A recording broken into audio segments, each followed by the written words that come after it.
Vous dites dans le livre quand même que Ali Bongo, donc qui avait succédé à Omar Bongo, vous payez $1 million par an.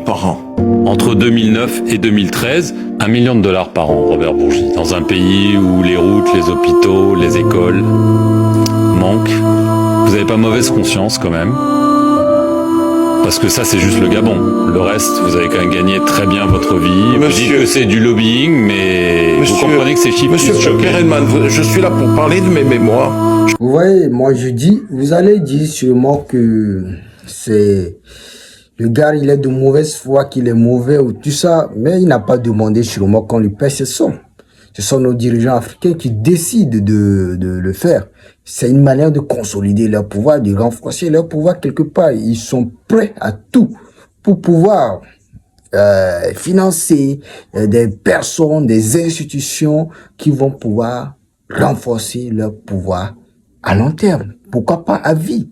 Donc, le cas du Gabon évoqué ici avec ce monsieur, on lui demande est-ce qu'il n'a pas une mauvaise conscience ou bien de tout ça?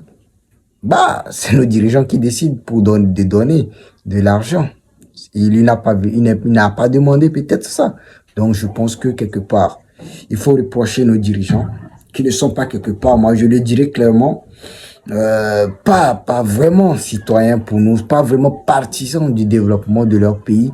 Et quelque part, on se pose des questions sur leur amour qu'ils ont vis-à-vis du pays. Est-ce qu'ils se disent que j'ai des citoyens qui ont du mal à se loger, à manger, à se soigner et tout ça? S'ils se posent ces réelles questions, ils verront que dépenser énormément d'argent pour ça n'est pas vraiment l'objectif. Mais on ne peut pas dans la vie poursuivre deux objectifs. L'objectif de développer un pays et l'objectif de consolider son pouvoir à vie, c'est deux objectifs littéralement différents. Et on ne peut pas poursuivre les deux objectifs en même temps. Voilà pourquoi ils sont obligés de choisir un camp. Et ils ont choisi le camp qui leur permettra de rester longtemps, même s'il n'y a pas de l'eau, il n'y a pas les soins de santé, il n'y a pas des écoles, il n'y a pas de routes et tout ça. Et ils s'en battent les coups.